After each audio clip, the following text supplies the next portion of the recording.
우리 신약 성경 고린도전서 9장 19절입니다. 제가 준 성경 신약 성경 274쪽입니다.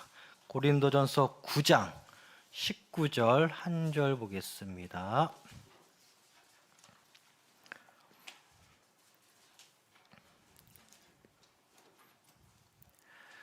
고린도전서 9장 19절 한 절이라서 우리 다 함께 한 목소리로 고린도전서 9장 19절 한 목소리로 봉독하겠습니다. 내가 모든 사람에게서 자유로우나 스스로 모든 사람에게 종이 된 것은 더 많은 사람을 얻고자 함이라. 아멘. 기도하겠습니다. 대한민국을 주님께서 보호하유사 하나님 나라 확장에 쓰임받는 국가 되게 하여 주옵소서. 경제가 회복되어 더 많은 선교사님들 파송하는 대한민국 되어지게 하옵소서. 한국교회 영적인 자유와 함께 주를 위해 헌신하는 마음 주시옵소서. 자유민주주의 체제 가운데 아름다운 복음 통일 맞이하고자 합니다. 북녘 교인들 눈동자같이 지켜주시옵소서. 성령의 감동이 넘치게 하여서 성령의 말씀으로 우리를 깨우쳐 주사 하늘의 뜻이 그대로 이 땅 가운데 반드시 실현되게 하옵소서. 감사하며 주 예수 그리스도의 이름으로 기도드리옵나이다. 아멘. 오늘 설교 제목 더 많은 사람을 얻고자 라는 제목으로 말씀 증거하겠습니다. 우리 사랑하는 성도님들 항상 행복하십시오. 항상 건강하십시오. 항상 은혜 가운데 성령 충만하시길 소망합니다. 자, 오늘 본문 사도 바울 선생이 자신의 사도된 권한을 변호함으로써 나오는 내용 중 일부입니다. 사도 바울 선생, 예수님의 가르침, 즉 복음을 전함으로 한 사람이라도 더 예수님의 사람으로 변화시키고자 애썼던 천국의 사람이라 우리는 이해하고 있습니다. 사도 바울 선생, 오늘 본문을 통하여 자신은 주 안에서 자유로운 자다. 복음을 듣는 자 입장에서 복음을 전하는 지역의 문화적 특성을 고려하여 최대한 복음이 잘 전달되기를 소망하는 자라 자신 사도 바울을 변호하고 있습니다. 이 복음을 전할 때 복음의 내용은 변질돼서는 안 되겠지만 복음을 전하는 그 사람의 상황이나 그 지역의 특색을 잘 살펴봐서 복음을 전하는 것, 사도 바울 선생 평생의 복음자로 그 특색을 잘 살펴 변하지 않는 아름다운 복음 전했다 보여집니다. 특히 율법 아래에서 벗어나지 못한 유대인들에게 예수님을 전하기 위하여 사도 바울 선생 유대인의 눈높이에서 나도 율법에 엄청 배웠던 사람이야. 약한 자들에게는 그들의 눈높이에서 복음을 전합니다. 나도 약한 자다. 그렇다고 하여 복음의 내용이 변형시키거나 변질되지 않았습니다. 복음을 있는 그대로 전하되 그 전하는 사람 입장에서 변하지 않는 복음 전하며 나 자신 또한 이게 복음을 듣고 예수님께 은혜 가운데 변화된 사람이라 이렇게 복음 전했다 보여집니다. 사도 바울의 고백처럼 고린도서 1장 21절 하나님의 지혜에 있어서는 이 세상이 자기 지혜로 하나님을 알지 못하므로 하나님께서 전도에 미련한 것으로 믿는 자들을 구원하시기를 기뻐하셨도다. 하나님이 무엇을 기뻐했을까? 인간의 눈으로 미련해 보이지만 전도함으로 복음을 통하여 구원받게 하는 것, 하나님이 너무나 기뻐하셨다. 고린도전서 1장 21절 사도 바울 선생의 성령의 감동으로 고백합니다.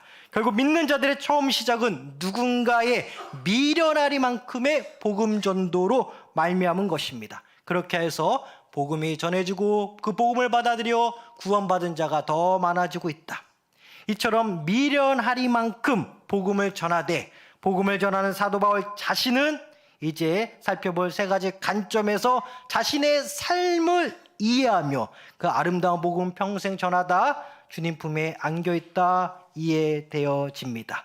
세 가지 살펴보겠습니다. 첫째, 사도 바울 선생은 내게 하가 있을 것이로다 라고 고백합니다. 고린도서 9장 16절. 사도 바울 선생 왜 그토록 복음을 전했을까?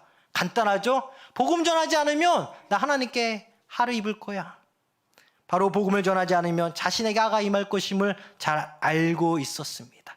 오늘 보면 조금 위로 가서 고린도서 9장 16절, 내가 복음을 전할지라도 자랑할 것이 없으면 내가 부득불 할 일이라. 만일 복음을 전하지 아니하면 내게 하가 있을 것이로다.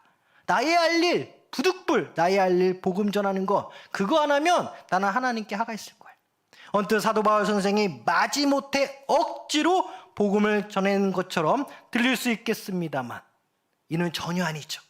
사도 바울 선생 자신의 사명감, 사도성, 주님께 받은 소명을 우회적으로 설명하였다 보여집니다. 나는 복음을 전하는데 내가 전하지 않으면 하나님께 하를 받아.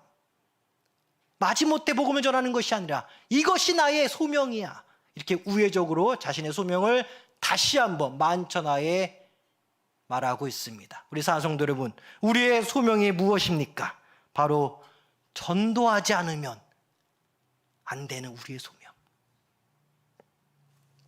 복음을 듣고 복음에 반응한 사도 바울, 주님으로부터 복음 전도자라는 소명과 사명을 받았습니다. 이렇게 주님께 붙들림 받은 자 사도 바울, 주의 일을 평생 살았습니다. 우리 역시 주님께 붙들림 받았기에 평생 주의 일을 해야 됩니다. 그렇지 않으면 내 자신이 너무나 괴로워요. 세상에 잠깐 나갔다가 저 사람 만났다가 이게 뭐 하는 거지? TV 틀면 세상이 그냥 내가 주의 일을 할 때 내 자신이 선명해지는 거죠. 주의 일을 하지 않으면 너무 괴로운 거예요. 그렇지 않으면 하는 것마다 잘 안 됩니다. 지금 내가 반드시 해야 할 일을 사도 바울 선생은 정확히 알았습니다. 이것이 은혜이죠. 우리 사성들은 이런 은혜 있기를 소망합니다. 내가 무엇을 정확히 해야 되는지 아는 은혜, 사도 바울 선생 받았던 은혜, 이 은혜 우리에게 임할 줄 믿습니다. 그렇다면 사도 바울 선생은 이 은혜를 어떤 과정을 통해서 깨달았을까? 이 은혜 받고 싶은데 어떤 과정을 통해서 깨달음을 얻을 수 있을까? 바로 전도하니까 전도가 되어졌다라는 것입니다. 전도하니까 내가 살 수 있다라는 것을 깨달았다는 것입니다. 오늘 본문 조금 더 위로 가서 고린도서 9장 14절, 이와 같이 주께서도 복음 전하는 자들이 복음으로 말미암아 살리라 명하셨느니라. 어떻게 깨달았냐? 하니까 깨닫는 거예요. 안 하면 깨닫지 못합니다. 복음 전하니까 깨닫는 거예요. 복음 전하는 게 내 일이구나 하니까 깨닫는 것입니다. 그러니까 그 은혜를 깨닫게 되는 것이죠. 우리가 평소에도 잘 살고 지내지만 특별히 언제 살아있다 느껴지냐면 주님이 나에게 원하시는 그 소명 일을 할 때 우리는 살아있다 느껴지는 것입니다. 복음으로 말미암아 살리라. 요한복음 15장 5절, 나는 포도나무에 너희는 가지라. 그가 내 안에 내가 그 안에 거하면 사람이 열매를 많이 맺나니 나를 떠나서는 너희가 아무것도 할 수 없음이라. 우리가 무엇 할 때 내가 할 수 있냐? 하나님 안에 거해서 하나님께 받은 소명 그 일을 할 때 나는 살아있고 나는 열매를 맺을 수 있습니다. 그러나 주님을 떠나면 아무것도 할 수 없어요. 주 안에 있을 때만 가능하다. 70명 전도대가 전도를 한 후 예수님께 돌아왔습니다. 기뻐합니다. 누가복음 10장 17절, 70인이 기뻐 돌아와 이르되 주여, 주의 이름이면 귀신들도 우리에게 항복하더이다. 복음 전하고 예수의 이름으로 귀신 쫓으니까 귀신에 다 항복했어요. 우선 70인 전도대 바로 눈앞 즉각적인 상황에 신기하며 기뻐합니다. 예수의 이름으로 권능을 베푸니 그 권능이 바로 이루어졌습니다. 물론 전도 자체가 기쁨을 주었습니다. 미련한 전도 행위가 주님의 기쁨이었습니다. 70인 전도대 즉각적인 상황에 만족했습니다만 주님은 누가복음 10장 20절, 그러나 귀신들이 너희에게 항복하는 것으로 기뻐하지 말고 너희 이름이 하늘에 기록된 것으로 기뻐하라. 할렐루야. 우리가 복음을 전하고 예수의 이름으로 귀신 쫓을 때 그 권능이 바로 내 눈앞에 바로 이루어질 때 기쁜데 예수님께서 그거 말고 더 기쁜 거 있어. 바로 너의 이름이 하늘 생명책에 기록된 거야. 그거 기뻐해. 주님의 기쁨이 어디 있습니까? 70인 전도대의 무사기 안에 있을까? 주님의 이름으로 귀신들에게 항복을 받아낸 70인 전도대의 권능에 있을까? 70인 전도대의 이름이 하늘 생명체에 기록되었다는 것, 그 확인시켜주는 것에 예수님 기쁨, 우리의 기쁨이 있습니다. 미련할 이만큼 전도하고 예수의 이름으로 권능을 베풀고 그것이 주님이 너무나 기뻐하는 것인데, 더 나아가서 전도하고 예수의 이름으로 권능을 베푼 그 사람들의 이름이 하늘 성경책, 생명책에 기록되는 것에 주님도 기뻐하고 우리도 기뻐한다. 주님의 기쁨은 택자가 택자로서 확인받아내는 방법, 즉 전도 행위 자체에 있습니다. 이 기쁨을 소유하시기 바랍니다. 이 기쁨을 잃지 마시기 바랍니다. 이 기쁨을 느끼게 하기 위해서 주님은 지금도 모든 지역 가운데 선교사님들 파송하는 거예요. 우리들을 파송하는 겁니다. 전도대들. 위험한 곳인 거 주님이 더 잘 알죠. 위험하고 질병, 치안, 위험하죠. 그래도 보내는 거예요.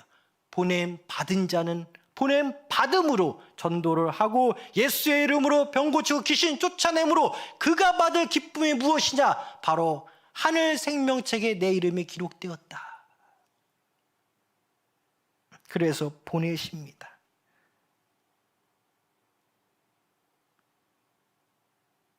반대로 이 기쁨이 없으면 그 사람에게 하가 있을 수 있다. 둘째, 사도 바울 선생은 스스로 모든 사람에게 종이 된 것이라고 고백합니다. 고린도전서 9장 19절. 복음 전도자 사도 바울 한 사람이라도 더 주 안에서 만나고 교제하기 위해서 전도 대상자의 눈높이에 접근하고자 했습니다. 미련한 복음 그 자체를 전하기 위하여, 주님의 기쁨이 되기 위하여 모든 사람의 종이 된 자처럼 행동한 사도 바울입니다.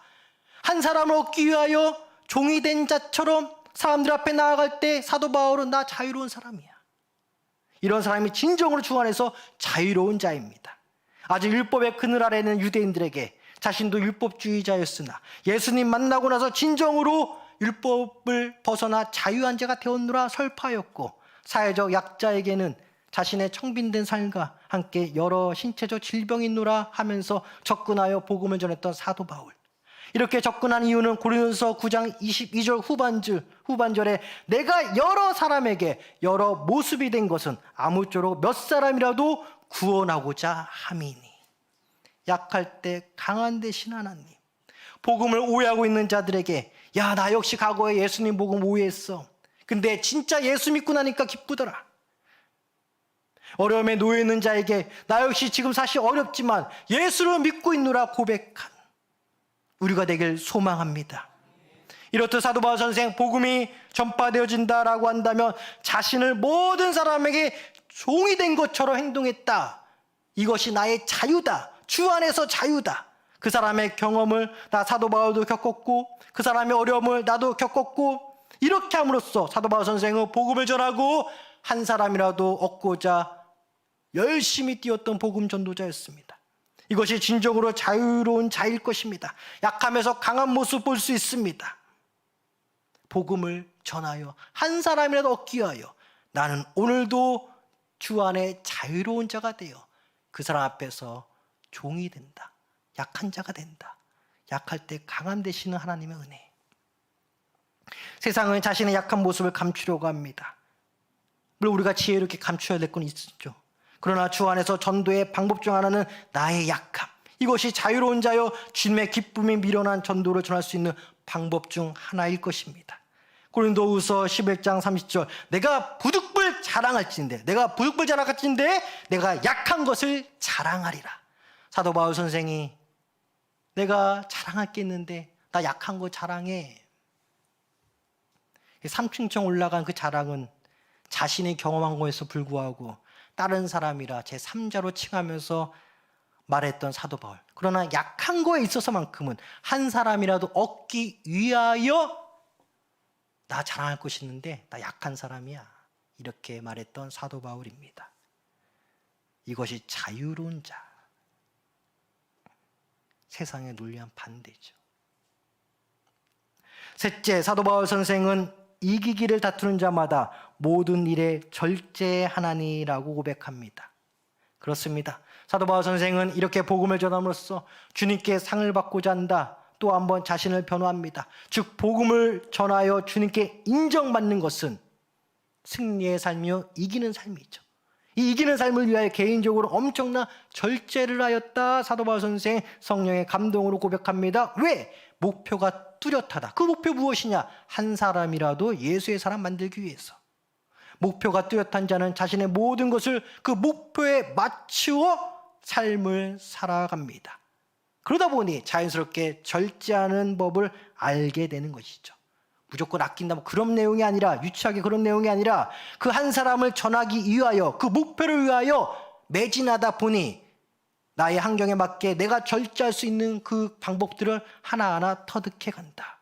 그래서 주 안에서 자유로운 자는 이 땅에서 주님의 소명 가운데 삶을 살아가면서 내가 버려야 될 것을 아는 자, 내가 절제해야 될 것을 아는 자, 동시에 목표를 위하여 자신을 한없이 낮추어 사람들에게 복음 전도자로 다가갔음을 우리는 기억해야 됩니다. 사도 바울 선생님. 사도 바울은 절제와 낮아짐이야말로 이기는 삶, 승리의 삶 항변합니다. 우리는 주 안에서 자유롭습니다. 이미 구원받았고 앞으로 구원을 받을 것입니다. 이 땅이 마지막이 아니라 천국이 마지막이라는 것을 잘 알고 있기에 오늘도 우리는 자유자입니다. 동시에 사명자, 소명자입니다. 예수님을 전함으로 우리는 기쁨의 삶을 살게 됩니다. 예수님을 잘 전하기 위하여 상대방 눈높이에서 자신을 소개하고 접근하는 것이야말로 승리자요, 자유자요, 소명자요, 기쁨을 소유한 자라 말할 수 있겠습니다. 우리 사랑하는 성도 여러분, 무엇이 자신의 약함입니까? 그것을 이용하여 한 사람에도 얻을 수 있다면 그 약함이 우리에게는 큰 무기요 주님의 은혜인 줄 믿습니다. 생명의 복음 그리고 천국의 면류관을 위하여 한없이 자유롭고 한없이 나눴던 사도 바울 선생의 삶을 통하여 오늘도 우리는 복음을 위해 매진하고 절제하길 소망합니다. 이러한 삶을 누가 인정했냐? 삼위일체 하나님이. 이러한 삶을 누가 인정했냐? 그 곁에 같이 사역했던 사람들이 인정했다. 주를 위해 절제하는 거 누가 알아주냐? 하나님 알아주고 옆에 있는 사람이 알아주는 거예요. 전도를 위해 누가 애쓰는지 하나님이 먼저 알아주고 옆에 있는 사람들이 알아주는 거예요.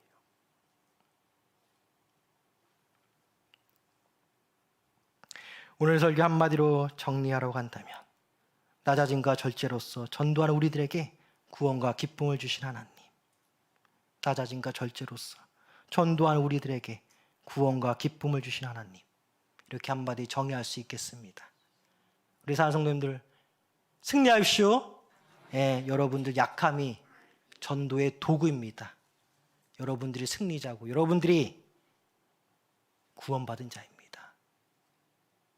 미련한 전도를 통하여 기뻐하신 하나님, 또한 그 미련한 전도를 한 우리가 기뻐할 것은 우리의 이름이 생명책에 기록된 것.